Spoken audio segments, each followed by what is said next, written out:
Mi papá robó mi tarjeta y vació mis ahorros por la deuda de 300,000 pesos de mi hermana. Cuando lo descubrí, no dije nada. A la mañana siguiente, golpes incesantes en la puerta. Policía, señor. Si aún no estás suscrito al canal, haz clic en el botón de suscripción y activa la campanita para no perderte ninguna de nuestras historias. Tu apoyo significa todo para nosotros. Si esta historia te parece interesante, déjale un like.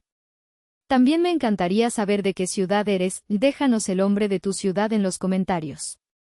Ahora, empecemos con la historia. Mi nombre es Camila Rivera, tengo 28 años, y mi mañana no comenzó con el sonido suave de mi alarma, sino con la vibración frenética y violenta de mi celular sobre la mesa de noche. Era una vibración insistente, casi de pánico, que me sacó de un sueño profundo. Aún con los ojos entrecerrados y la mente nublada, estiré la mano y tomé el aparato. La pantalla brillaba con una intensidad agresiva en la penumbra de mi habitación en La Condesa. No era un mensaje, ni una llamada. Era una procesión fúnebre de notificaciones de mi aplicación bancaria. Una tras otra, una cascada de alertas que no tenían ningún sentido. Mi corazón, todavía aletargado por el sueño, comenzó a latir con un ritmo pesado y sordo. Me senté de golpe en la cama, el edredón se deslizó hasta mi cintura. Forcé a mis ojos a enfocar. Transferencia SPEI enviada, 50,000 pesos MXN. Destinatario, Financiera Confianza, SADCB. Cargo a tarjeta de crédito aprobado, 75,000 pesos MXN. Comercio, Crédito Rápido y Asociados. Pago de servicios, 40,000 pesos MXN. Referencia, Deuda Sofía Rivera. Los nombres eran extraños, entidades anónimas y depredadoras que nunca había escuchado en mi vida. Pero un nombre sí lo conocía. Sofía Rivera. Mi hermana. Mis dedos temblaban mientras abría la aplicación principal del banco. La interfaz familiar, usualmente una fuente de tranquilidad y orgullo por mi trabajo duro, ahora parecía una escena del crimen. Navegué hasta mi cuenta de ahorros, la que había nombrado con un optimismo casi infantil, Enganche DEPA. El enganche para mi departamento. El sueño de tener un espacio propio, un santuario que nadie pudiera arrebatarme. El número que me devolvió la mirada era una burla. 1,243 pesos con 50 centavos MXN. Ayer por la noche, esa cuenta contenía poco más de 300,000 pesos. El fruto de 3 años de desvelos, de proyectos freelance de diseño UI/UX hasta las 3 de la mañana, de fines de semana sacrificados frente a una pantalla mientras mis amigos salían de fiesta. Cada peso en esa cuenta era una gota de mi esfuerzo, de mi sudor, de mi disciplina. Y ahora, se había evaporado. Un frío helado me recorrió la espalda, más penetrante que el aire matutino de la Ciudad de México. Y entonces, como una pieza de un rompecabezas macabro, la imagen del día anterior encajó en su lugar. Mi padre, Arturo, de pie en medio de mi sala. Su rostro tenso, sus manos gesticulando con esa autoridad que nunca aceptaba un no por respuesta. Sofía está en problemas, había dicho, su voz con un filo de acero. Le debe 300,000 pesos a unas financieras. Es una tontería de jóvenes, un negocio que salió mal. Tienes que ayudarla. Es tu hermana. Yo me había negado. Con más firmeza que nunca en mi vida. No, papá. Ese dinero es para mi enganche. He trabajado demasiado por él. Sofía tiene que aprender a ser responsable de sus actos. La furia en sus ojos. El portazo al salir. Y el recuerdo, súbito y doloroso, de la llave de repuesto que le di hace años, para cualquier emergencia, y que nunca le pedí de vuelta. Con un nudo en la garganta que me impedía respirar, marqué su número. El teléfono sonó 1, 2, 3 veces. Finalmente, contestó.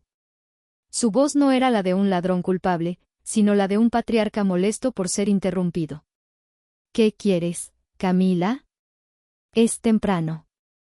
El dinero, logré decir, mi propia voz sonando extraña, distante. Mi dinero de la cuenta de ahorros. Desapareció.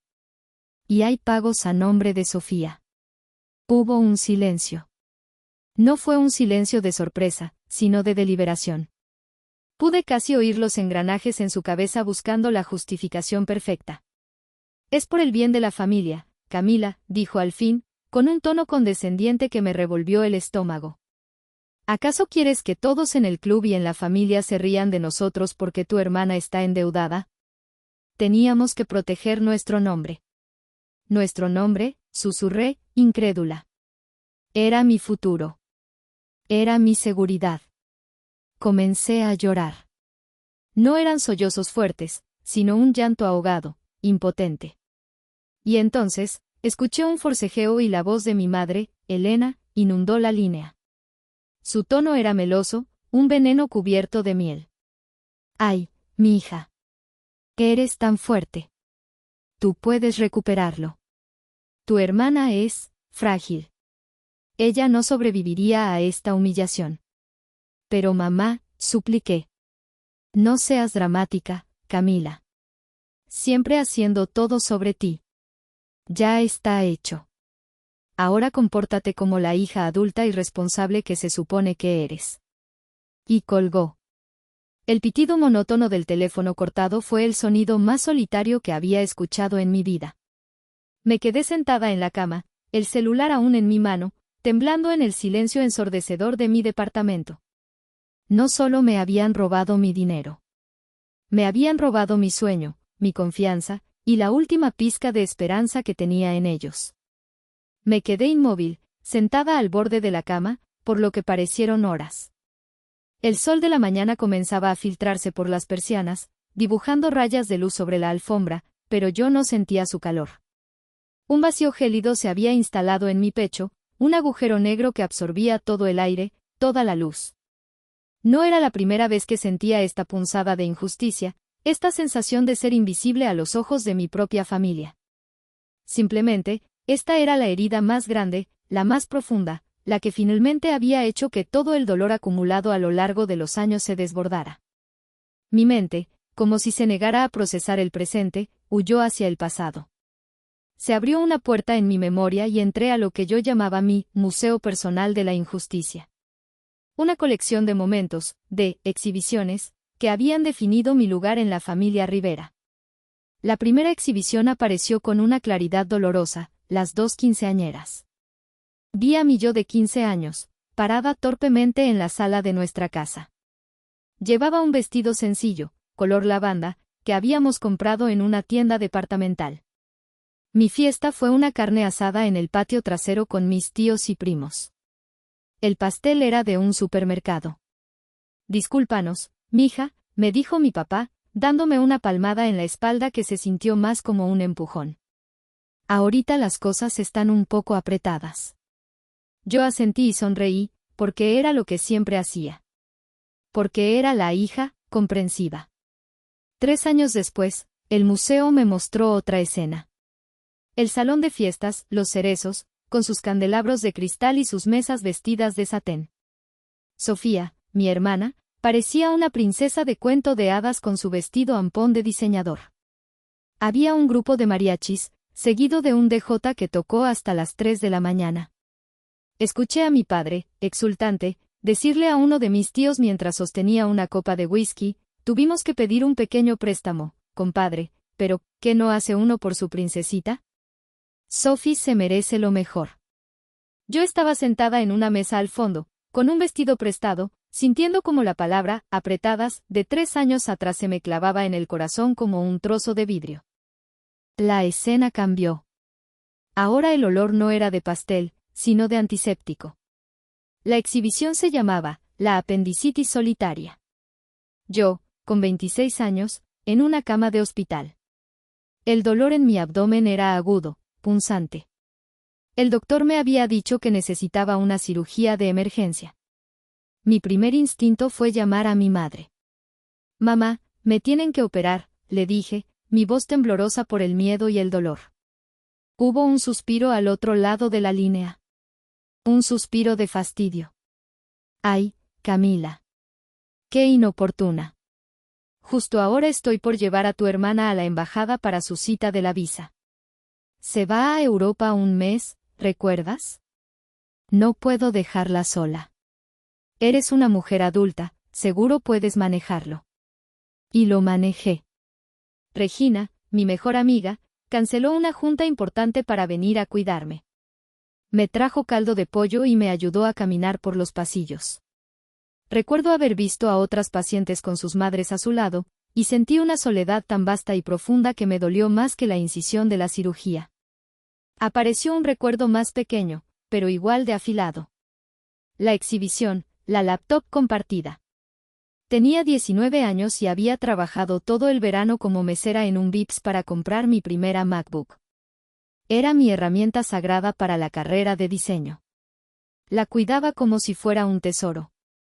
Un mes después, fui a casa de mis padres un fin de semana. Encontré a Sofía en el sofá, con mi laptop sobre sus piernas, viendo una serie de Netflix. El teclado estaba lleno de migajas de papitas. Oye, ¿qué haces con mi computadora?, le pregunté, tratando de mantener la calma. Ella me miró sin comprender. Mamá dijo que podía usarla. Dijo que las cosas en la casa son de todas. Cuando le reclamé a mi madre, ella simplemente se encogió de hombros. No seas egoísta, Camila.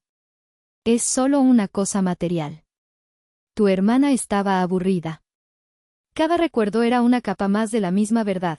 Para ellos, mis necesidades eran secundarias, mis logros eran un recurso familiar y mis límites eran una afrenta personal. Yo era la hija funcional, la mula de carga emocional, ahora, la financiera no autorizada.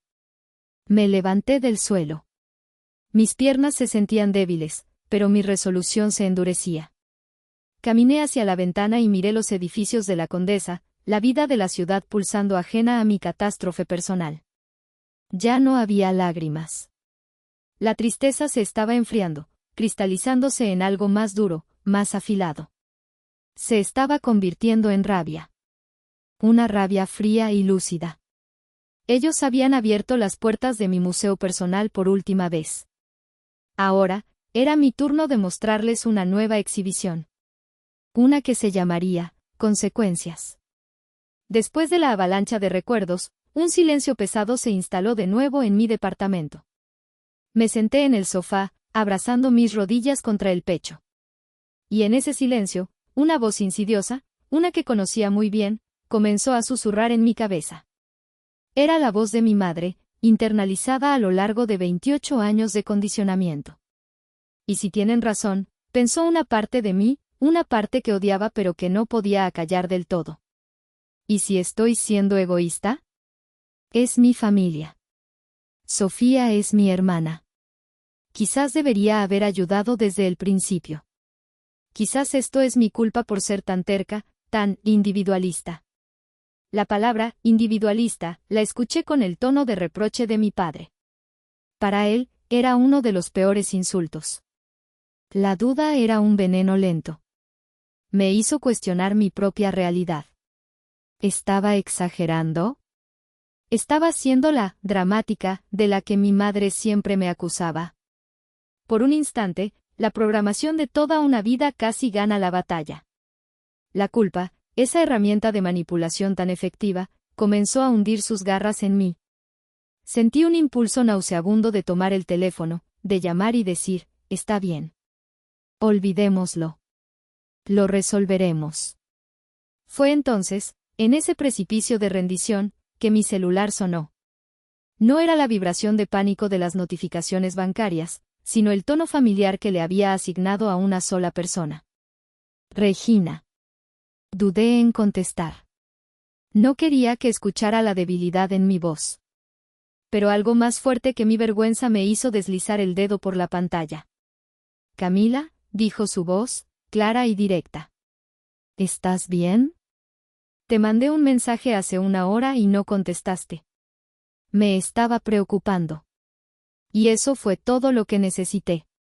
La simple y genuina preocupación en su voz. Me rompí. Las palabras salieron atropelladamente, mezcladas con sollozos que ya no podía contener. Le conté todo, el dinero, la llamada con mis padres, los recuerdos, y finalmente, la duda que me carcomía. Y no sé, Reggie, concluí, mi voz apenas un susurro ronco. Quizás soy una mala hermana. Una mala hija. Hubo un silencio al otro lado de la línea. No fue un silencio incómodo, sino uno cargado de atención. Podía imaginarla en su oficina, con su traje sastre impecable, escuchando con esa intensidad que la convertía en una abogada tan formidable. Cuando finalmente habló, su voz no era suave ni compasiva. Era firme, afilada como un bisturí, diseñada para cortar a través del tejido canceroso de la culpa. No, Camila, dijo, y cada palabra fue una sentencia. No eres una mala hermana. Eres la víctima de un crimen. Lo que hicieron se llama robo, fraude y abuso emocional sistemático. Han pasado años perfeccionando la técnica para hacerte creer que sus problemas son tu responsabilidad, que sus fracasos son tu culpa. Han construido una narrativa donde tú eres la villana egoísta y ellos son las pobres víctimas de tu éxito. Hizo una pausa, dejando que las palabras calaran hondo. Así que escúchame bien. La pregunta aquí no es si eres una mala hermana. Esa es la pregunta que ellos quieren que te hagas. La pregunta real, la única que importa ahora mismo, es, ¿cuándo vas a dejar de permitir que te traten como su cajero automático personal y su saco de boxeo emocional? Fue como una bofetada. Una bofetada de realidad que me dejó sin aliento y, al mismo tiempo, me devolvió el oxígeno. Cada palabra que dijo resonó con una verdad tan profunda que hizo temblar los cimientos de la prisión de culpa en la que había vivido. Robo. Fraude. Abuso. No eran problemas familiares. No era un malentendido. Eran delitos. ¿Qué hago, Reggie?, pregunté, mi voz ya no temblaba por la tristeza, sino por una nueva y extraña energía que comenzaba a bullir dentro de mí. Lo primero, dijo con una calma letal, es que no vas a hablar con ellos. Ni una llamada, ni un mensaje. Nada. Tu silencio es ahora tu arma más poderosa. Lo segundo es que te vas a levantar de ese sofá, te vas a lavar la cara, y vas a empezar a reunir pruebas. Y yo te voy a decir exactamente cómo hacerlo. Colgué el teléfono. La voz de mi madre en mi cabeza se había desvanecido, reemplazada por la claridad de las palabras de Regina. Caminé hacia el baño y me miré en el espejo. Mis ojos estaban rojos e hinchados, pero por primera vez en mucho tiempo, la persona que me devolvía la mirada no parecía una víctima. Parecía una mujer que estaba a punto de empezar una guerra. La voz de Regina se convirtió en mi ancla. Su lógica implacable era el antídoto perfecto para el caos emocional que amenazaba con ahogarme. Me movía por mi departamento con una nueva determinación, una precisión casi robótica. Cada acción tenía un propósito, cada paso era parte de un plan. La fase del llanto había terminado. Ahora comenzaba la cacería silenciosa. El video es lo primero, Cami, me había instruido Regina por teléfono. Es la prueba más irrefutable de que entró sin tu permiso. No pueden argumentar que fue un préstamo, si entró a escondidas en medio de la noche.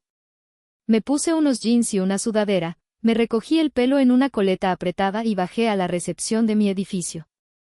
El señor Rojas, el conserje de la mañana, me saludó con su amabilidad habitual. Señorita Camila, qué milagro verla tan temprano, dijo con una sonrisa. Buenos días, don Beto, respondí, forzando una calma que no sentía. Necesito un favor enorme. Anoche creo que perdí un arete cerca de la entrada. ¿Sería posible revisar la grabación de la cámara de seguridad del lobby? Digamos, entre las 12 y la 1 de la madrugada. Mentí sin titubear. La facilidad con la que lo hice me sorprendió a mí misma. Era como si una parte de mí, una parte pragmática y fría que no sabía que existía, hubiera tomado el control. Don Beto, siempre dispuesto a ayudar, me guió a su pequeña oficina detrás del mostrador. El monitor mostraba una cuadrícula de imágenes granuladas en blanco y negro. Le indiqué la cámara de la entrada principal. Avanzó rápidamente la grabación hasta la medianoche. Y ahí estaba. A las 12:17 de la mañana, una figura encapuchada se acercó a la puerta de cristal. La figura usó una llave. Era mi padre. Aunque la capucha ocultaba parte de su rostro, su complexión, su forma de caminar, eran inconfundibles. Entró, mirando nerviosamente a ambos lados, y caminó directamente hacia el elevador. Avancé la grabación. A las 12:39 de la mañana, la misma figura salió del elevador y abandonó el edificio, moviéndose con una prisa culpable. ¿Lo encontró, señorita?, preguntó don Beto. Sí, creo que sí, dije, mi voz sonando hueca. ¿Podría, por favor, exportar este clip a una memoria USB para mí? Es para una cosa del seguro. Otra mentira. Me entregó la USB 20 minutos después. La sostuve en mi mano y se sentía pesada, como el cañón de una pistola. De vuelta en mi departamento, la inserté en mi laptop. Creé una carpeta en el escritorio. La nombré Pruebas. El primer archivo que arrastré dentro fue video-entrada-Arturo-Rivera, MP4. Luego, abrí mi correo electrónico y mi portal bancario. Metódicamente, comencé a descargar los estados de cuenta de los últimos 3 meses. Imprimí las páginas relevantes. Con un marcador fluorescente amarillo, resalté cada transacción fraudulenta. Al lado de cada una, anoté la hora exacta. 12:25 de la mañana, 12:28 de la mañana, 12:31 de la mañana. Todas dentro de la ventana de tiempo en que mi padre estuvo en mi edificio. La correlación era perfecta, matemática, innegable. Después, me sumergí en mi historial de WhatsApp. Fue un ejercicio doloroso, leer de nuevo la manipulación, ahora con los ojos abiertos. Los mensajes de mi madre, piensa en tu hermana, está destrozada.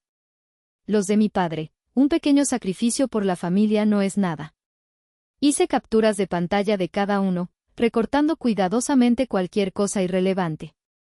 Los guardé con nombres de archivos sistemáticos, captura-whatsapp-elena-01, PNG, captura-whatsapp-Arturo-01, PNG.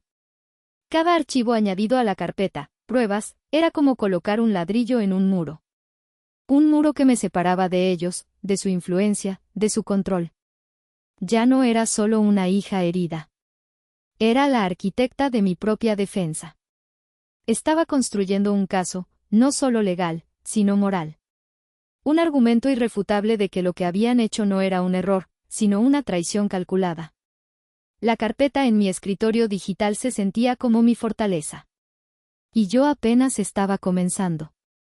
Estaba tan inmersa en mi metódica recolección de pruebas que perdí la noción del tiempo. El sol ya estaba alto, y el zumbido de la ciudad se colaba por mi ventana. Me sentía extrañamente calmada, como un cirujano en medio de una operación compleja.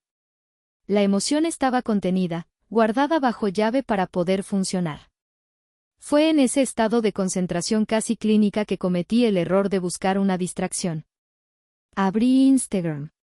Y fue como si el universo hubiera decidido que mi herida aún no era lo suficientemente profunda.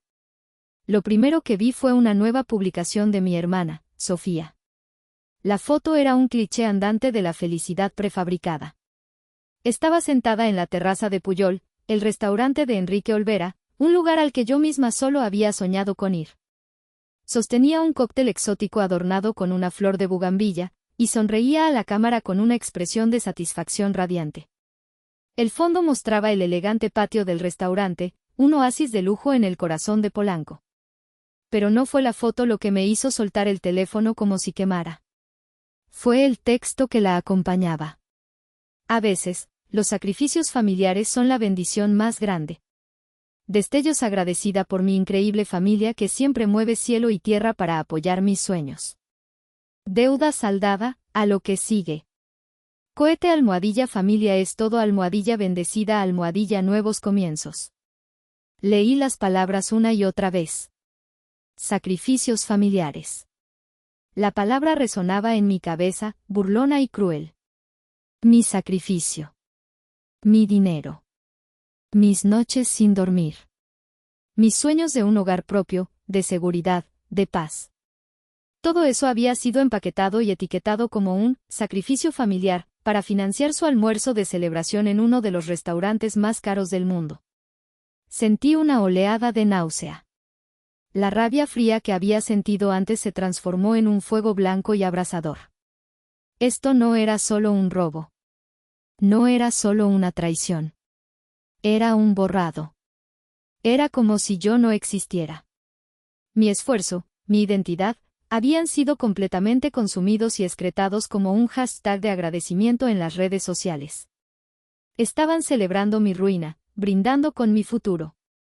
Mi pulgar tembloroso se desplazó hacia los comentarios. Y ahí estaba el golpe de gracia. Mi tía Carmen, la hermana de mi madre, había comentado: «¡Qué familia tan unida y maravillosa! Tu hermana mayor debe estar increíblemente orgullosa de poder ayudarte. Felicidades, sobrina».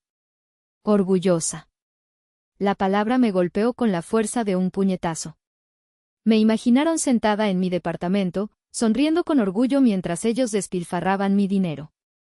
La audacia, la completa y absoluta desconexión de la realidad, era asombrosa. Lancé el teléfono al otro extremo del sofá. Se estrelló contra los cojines con un ruido sordo. Me levanté y empecé a caminar de un lado a otro de la sala, como un animal enjaulado. Toda la calma, toda la concentración metódica, se hizo añicos. Cualquier ápice de duda que pudiera haber quedado, cualquier minúscula fibra de mi ser que considerara el perdón, se pulverizó en ese instante. Esto ya no era por el dinero. Era por mi existencia. Por mi derecho a ser vista, a ser respetada, a ser algo más que un recurso para ser explotado. En medio de mi furia, el teléfono vibró de nuevo. Era una notificación de mensaje directo. Con desgana, lo recogí. El mensaje era de Daniel, el exnovio de Sofía. Seguíamos siendo amigos en redes sociales, un remanente de la época en que intenté tener una relación cordial con él. Su mensaje era corto y directo. Cami, acabo de ver la foto de Sofía. No puedo creer el descaro.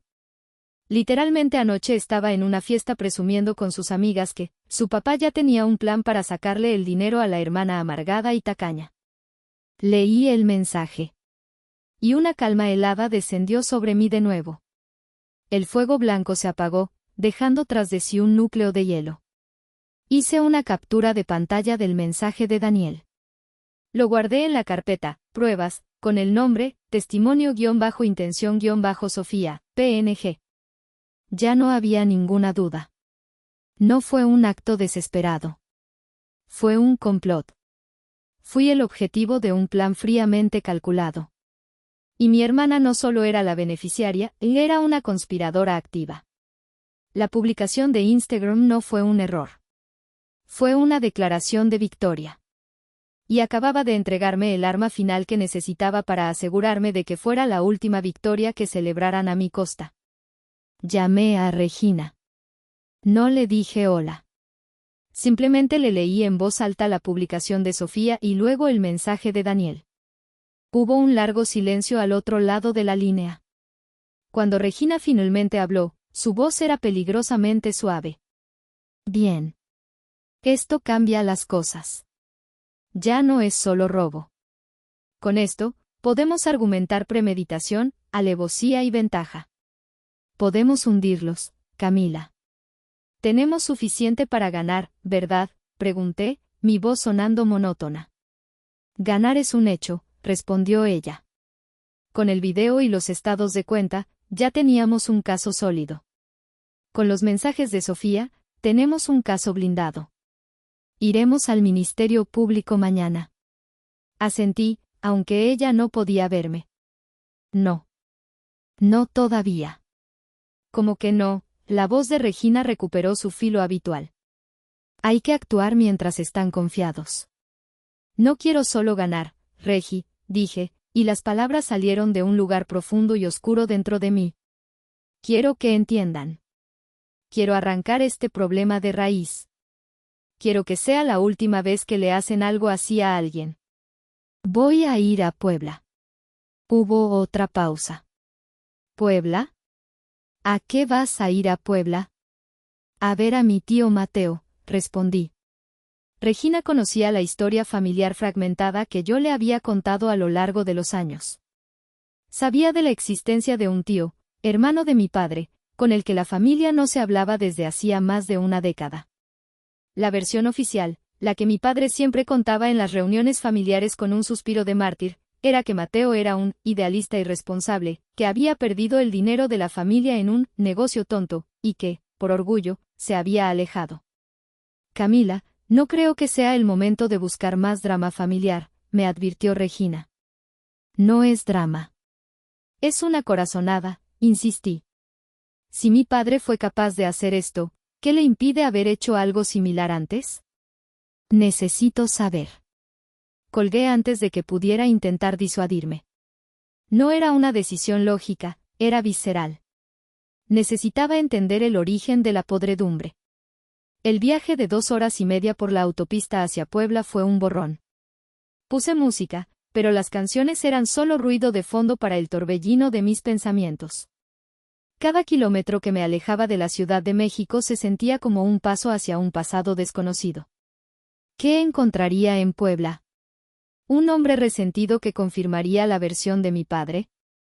¿O algo completamente diferente? La imagen que tenía de mi tío Mateo era la de un fantasma familiar, una advertencia andante sobre el fracaso. Encontré su taller de cerámica en una calle empedrada en el barrio de Cholula. Era un lugar pequeño y rústico, lleno de estantes con piezas de talavera a medio terminar. El aire olía a tierra húmeda y a pintura fresca. Un hombre de unos 50 y tantos años, con el pelo canoso y las manos cubiertas de arcilla seca, levantó la vista de un torno de alfarero. Era él. Tenía los mismos ojos que mi padre, pero sin la dureza. Los suyos eran amables, aunque estaban velados por una vieja tristeza. Camila, dijo, su voz rasposa por la sorpresa. Asentí, incapaz de hablar. Él se limpió las manos en un trapo y se acercó.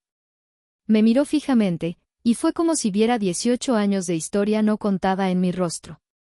Pasa, dijo simplemente. Nos sentamos en un pequeño patio trasero, rodeados de macetas y piezas de cerámica rotas. Le conté todo. Sin adornos, sin drama. Solo los hechos fríos y duros. Él escuchó en silencio, su expresión endureciéndose con cada palabra que yo decía. Cuando terminé, se quedó mirando un punto fijo en la pared durante un largo rato. Finalmente, suspiró. Un suspiro que parecía venir del fondo de su alma. Sabía que este día llegaría, dijo en voz baja. Esperaba que nunca lo hiciera, pero lo sabía. Se levantó y entró a la pequeña casa contigua al taller. Regresó con una caja de zapatos vieja y polvorienta.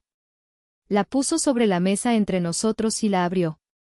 Dentro no había zapatos. Había un fajo de papeles amarillentos, contratos, estados de cuenta bancarios de hacía 15 años, cartas notariales. La versión que te contó tu padre es una mentira, dijo mi tío Mateo, su voz firme y clara. Nuestro padre nos dejó un pequeño terreno en Atlixco, a partes iguales. Tu padre, Arturo, me convenció de hipotecarlo para invertir en un supuesto negocio de importación. Lo que no supe es que falsificó mi firma para obtener un préstamo 3 veces mayor al que acordamos. Se gastó el dinero en un coche de lujo y en pagar deudas de juego. Cuando el banco vino a embargar, él se declaró ignorante y me dejó con toda la deuda. Tardé 10 años en pagarla y salvar nuestro terreno. 10 años de mi vida. Sacó un documento. Era una evaluación de un perito calígrafo que confirmaba que la firma en el contrato del préstamo era una falsificación. Guardé todo esto, dijo, mirándome directamente a los ojos. No por venganza. Sino porque sabía que un hombre que le hace eso a su propio hermano, es capaz de hacerle cualquier cosa a sus hijas. Miré los papeles. La prueba de un patrón. De una vida de engaños. Mi viaje a Puebla no había sido una corazonada. Había sido un peregrinaje a la raíz de la verdad. Y la verdad era más oscura de lo que jamás había imaginado. Regresé a la Ciudad de México esa misma noche, con la caja de zapatos de mi tío Mateo en el asiento del copiloto como si fuera un artefacto explosivo. Me sentía extrañamente serena. El descubrimiento de la traición pasada de mi padre no me había destrozado, al contrario, me había armado. Había solidificado mi resolución, transformando mi dolor personal en una cruzada por una justicia largamente postergada. A la mañana siguiente, me reuní con Regina en una cafetería cerca de su despacho. Puse la caja sobre la mesa. Ella la abrió y comenzó a examinar los documentos, uno por uno. Sus cejas se arqueaban más y más con cada página que pasaba. Cuando terminó, cerró la caja con cuidado y me miró. No había triunfo en sus ojos, sino una gravedad profesional. Esto es dinamita, Camila, dijo en voz baja. Esto establece un patrón de conducta delictiva. Ya no es tu palabra contra la suya sobre si fue un préstamo o un robo. Esto demuestra que tu padre tiene un historial de fraude financiero contra su propia familia. Esto lo aniquila. No quiero usarlo a menos que sea necesario, dije, sorprendiéndome a mí misma. Quiero darle una oportunidad de hacer lo correcto. Regina me estudió por un momento. Eres mejor persona que yo, Camila. Pero está bien. Lo guardaremos como nuestro as bajo la manga. Por ahora, nos ceñiremos al plan original. Esa tarde, fuimos juntas al Ministerio Público. La última vez que había entrado a un lugar así fue para renovar mi licencia de conducir. Ahora, estaba allí para denunciar a mi propio padre. Nos recibió una agente del ministerio, una mujer de unos 40 años con una mirada cansada pero perspicaz. Nos hizo pasar a una pequeña oficina que olía a café rancio y a papel viejo. Díganme qué pasó, dijo, abriendo un expediente nuevo. Dejé que Regina hablara al principio, estableciendo el marco legal del robo y el fraude. Luego, tomé la palabra. Con una voz que no reconocía como mía, una voz tranquila y firme, narré los hechos. Comencé con el descubrimiento de la cuenta vacía, la llamada con mis padres, y luego, metódicamente, presenté las pruebas. Primero, la memoria USB. Aquí está el video de seguridad de mi edificio. Muestra a mi padre, Arturo Rivera, entrando a las 12:17 de la madrugada y saliendo a las 12:39. Luego, los estados de cuenta impresos. Aquí están las transacciones. Como puede ver, todas se realizaron dentro de ese lapso de tiempo y los beneficiarios son las agencias de crédito a las que mi hermana, Sofía Rivera, les debía dinero. Finalmente, las capturas de pantalla. Y aquí están los mensajes de WhatsApp de mis padres presionándome para pagar la deuda en los días previos, y los mensajes de mi hermana admitiendo su intención de que se usara mi dinero. La agente escuchaba, asintiendo de vez en cuando, sus ojos moviéndose de las pruebas a mi rostro. No me trató como a una hija histérica, sino como a una ciudadana presentando un caso legítimo. Tomó notas, hizo preguntas pertinentes sobre las fechas y los montos. Cuando terminé, hubo un momento de silencio. Ella me miró fijamente. Señorita Rivera, ha hecho un trabajo muy minucioso. Esto es un caso muy claro de abuso de confianza y lo que corresponda. Levantaremos el acta correspondiente y citaremos a su padre a declarar. Gracias por su valentía al denunciar. La palabra, valentía, se sintió extraña. No me sentía valiente. Me sentía vacía, como si hubiera realizado una amputación necesaria pero dolorosa. Salimos del edificio y parpadeé ante la luz del sol. El aire de la ciudad se sentía pesado, cargado. Había cruzado un umbral. Había invitado a la ley a la sala de mi casa. Ya no había vuelta atrás. El mecanismo de la justicia, lento pero inexorable, se había puesto en marcha. Y yo sabía que la onda expansiva de lo que acababa de hacer no tardaría en llegar a mi familia. Pasaron 2 días. 2 días de un silencio tenso, como la calma que precede a una tormenta. Me sumergí en el trabajo, diseñando interfaces y eligiendo paletas de colores, tratando de encontrar normalidad en un mundo que se había vuelto del revés.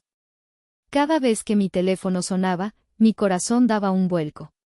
Sabía que era solo cuestión de tiempo. La llamada llegó el tercer día por la tarde. Era mi padre. ¿Se puede saber qué demonios has hecho?, gritó, sin siquiera un hola. Su voz no era la del patriarca autoritario, sino el rugido de un animal herido y acorralado. Hice lo que tenía que hacer, respondí, mi voz sorprendentemente estable. Nos llegó un citatorio del Ministerio Público. Un citatorio. ¿Sabes la humillación que es esto, Camila? ¿Estás tratando de meter a tu propio padre en la cárcel?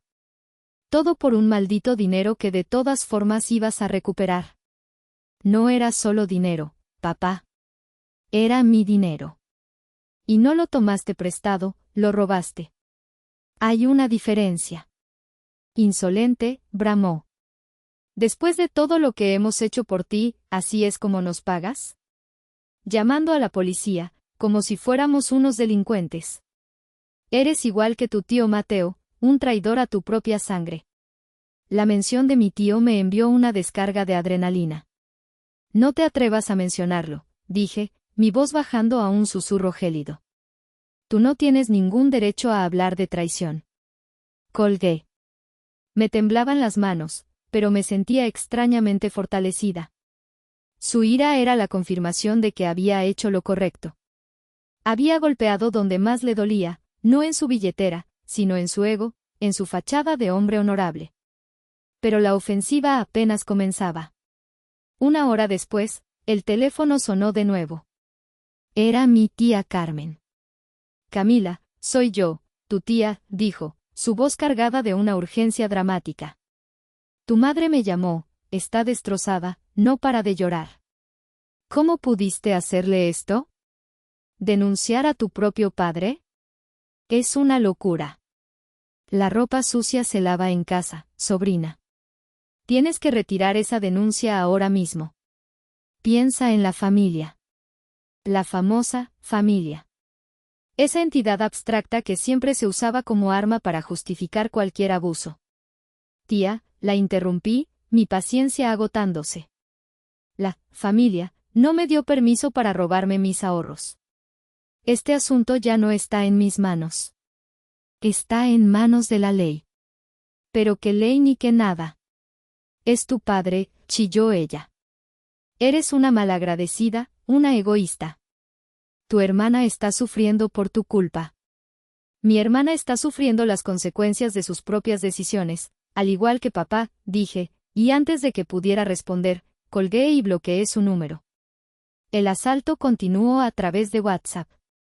Mensajes de primos lejanos, de amigos de la familia a los que apenas conocía, todos repitiendo el mismo guión, probablemente dictado por mi madre. Estás rompiendo a la familia, recapacita, aún estás a tiempo, el dinero va y viene, pero la familia es para siempre.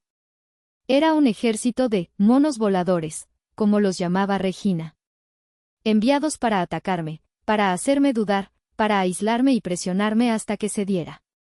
Pero algo dentro de mí había cambiado.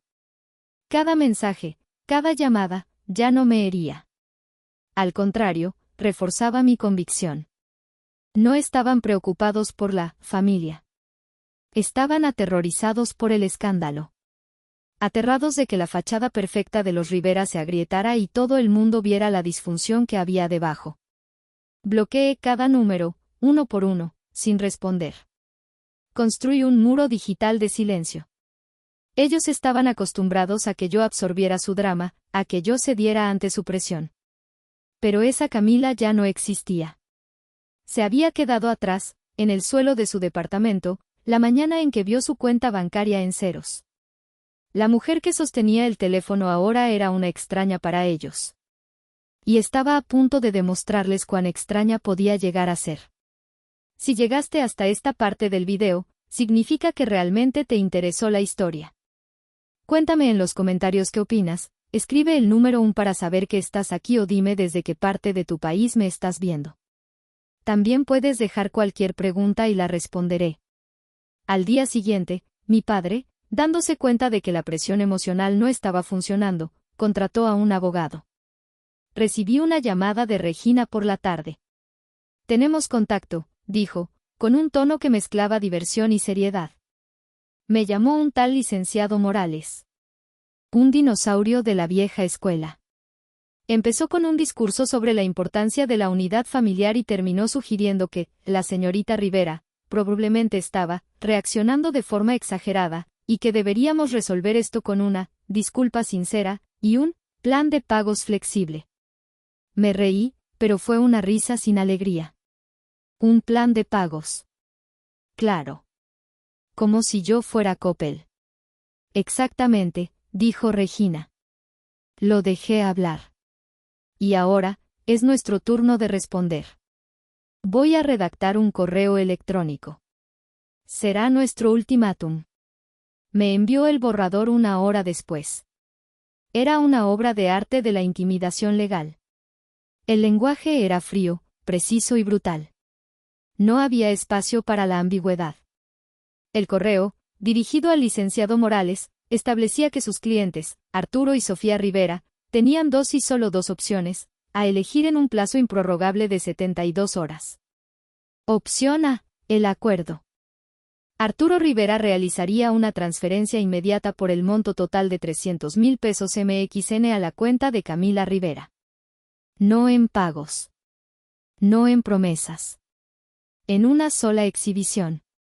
Arturo Rivera se presentaría en el Ministerio Público, aceptaría su culpabilidad por el delito de abuso de confianza, mostrando arrepentimiento y cooperación. A cambio, Camila Rivera informaría al fiscal de la reparación total del daño y la cooperación del acusado, lo cual, según la ley, podría resultar en una sentencia reducida, probablemente una suspensión condicional del proceso, libertad condicional, en lugar de prisión. Opción B, la confrontación total. Si la opción A no se cumplía en el plazo de 72 horas, se entendería como un rechazo total. El proceso penal continuaría su curso hasta el juicio. El equipo legal de Camila presentaría todas las pruebas del robo, la premeditación y la conspiración.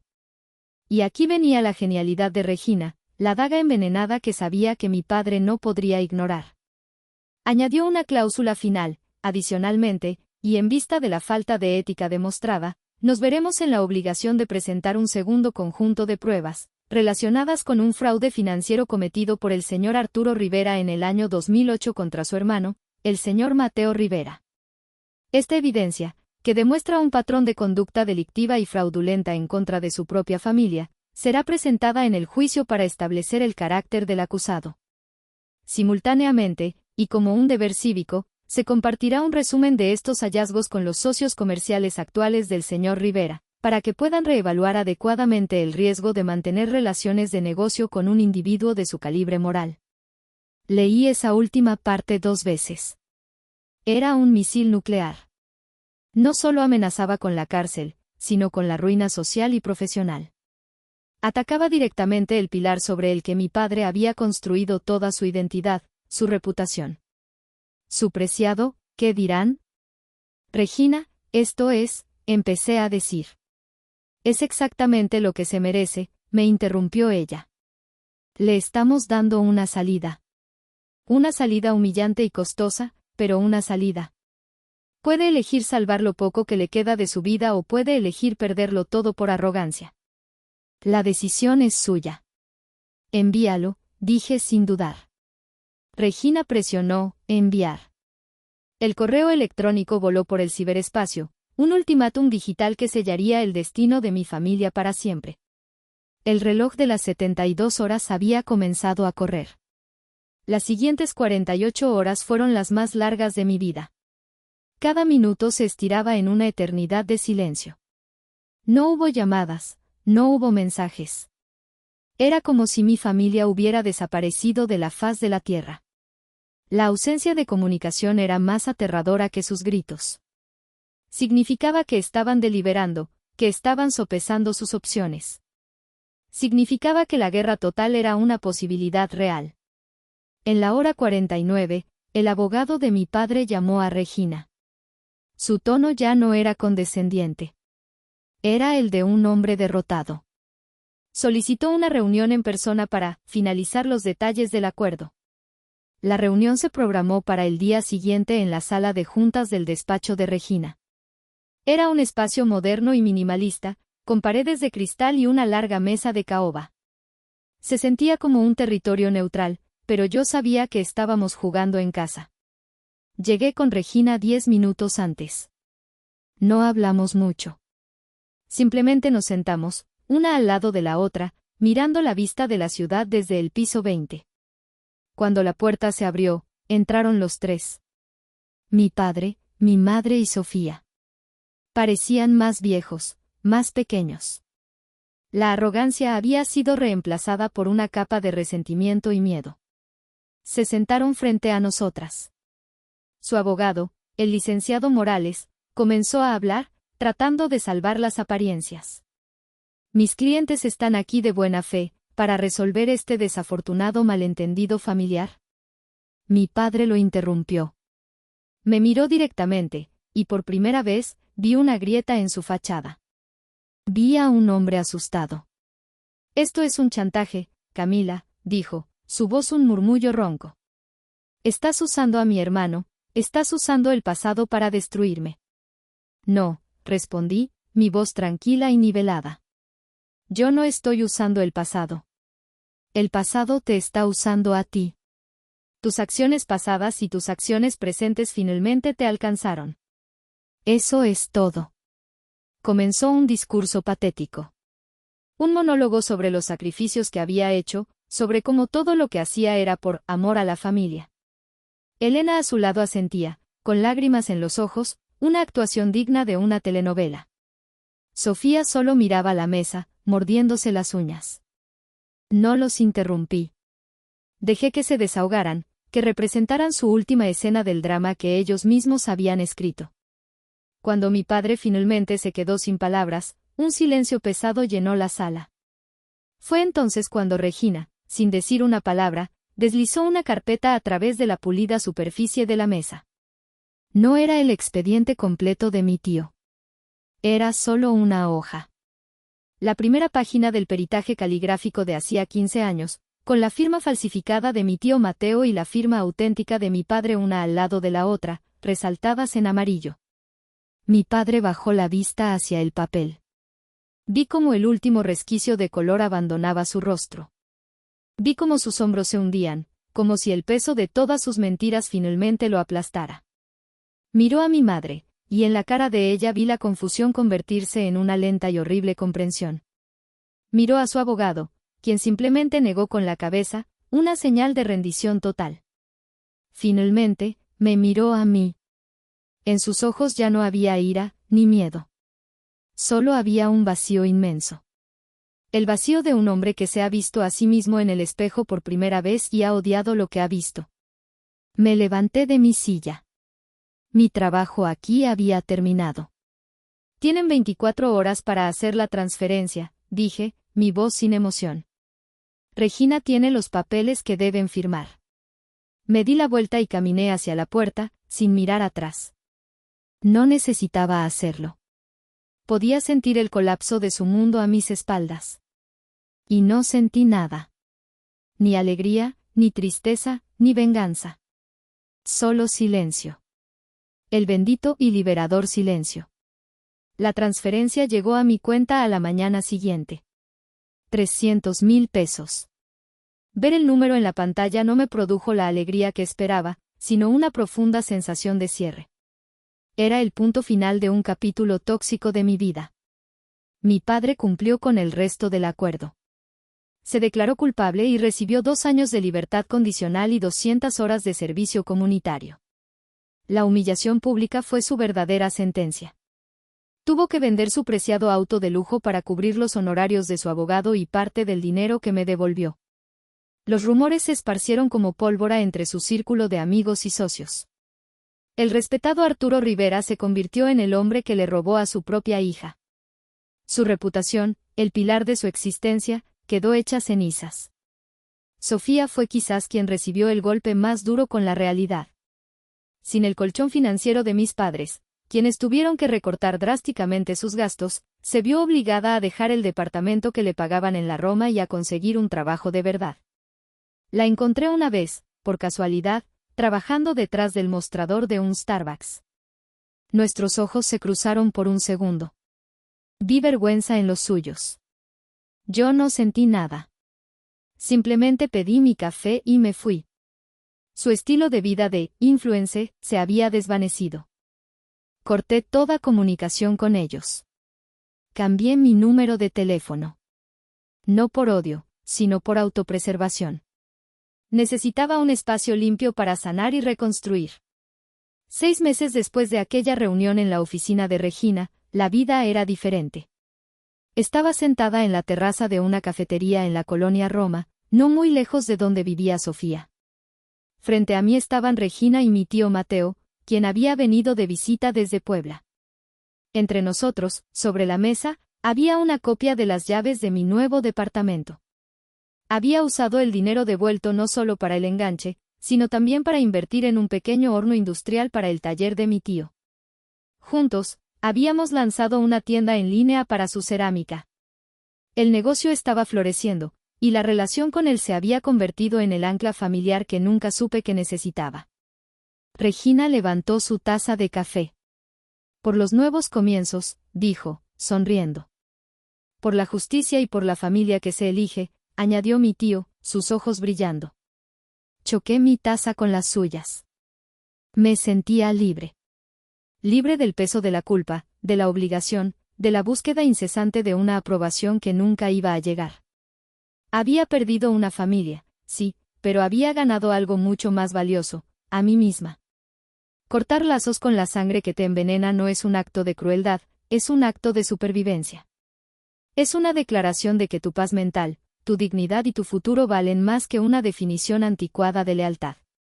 Pero incluso ahora, en las noches más silenciosas, cuando el bullicio de la ciudad se apaga, una pequeña parte de mí todavía se pregunta si había otra manera, una menos dolorosa, menos destructiva. Y les pregunto a ustedes, los que han escuchado mi historia, ¿qué habrían hecho en mi lugar? ¿Fui demasiado lejos, o finalmente, después de toda una vida, hice lo suficiente para defenderme?